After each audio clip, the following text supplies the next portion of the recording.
Hare Krishna. To be perceptive, be receptive.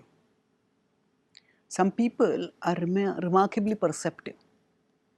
As soon as they see some characteristic of some person, some sign of small discomfort, they understand. Oh, are you having some trouble? Some doctors, they see some small symptom. Oh, do you have fever? Do you have this disease? That perceptiveness refers to the capacity to observe minutely and to infer quickly from that observation.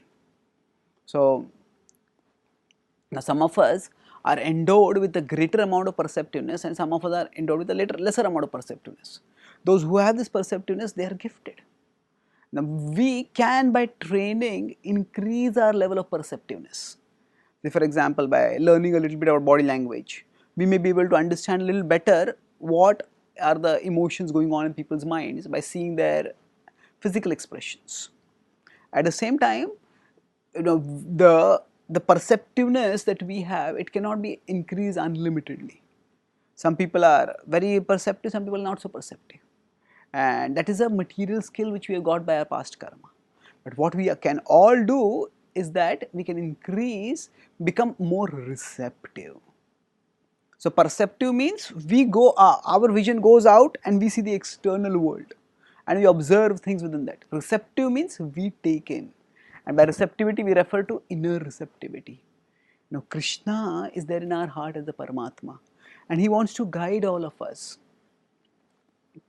So in the Bhagavad Gita 15.15 it is said, Sarvasya chaham hridhi sannivishto mattah smritir jnanam apohanam cha vedaisya sarvairahameva vedyo vedanta krit vedavideva chaham.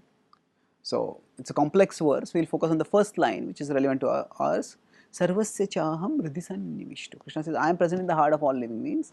And mattah smritir jnanam apohanam cha. He says, by me comes knowledge, by me comes remembrance, by me comes forgetfulness. So that means Krishna is the giver of insight, Krishna is the giver of knowledge. Krishna is one who enables us to make connections between what we observe and what we have learned and arrive at some inferences through that connection.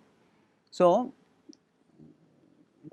now, if we are receptive, if we are practicing bhakti, what are we doing? By the practice of bhakti, we are tuning our consciousness to Krishna.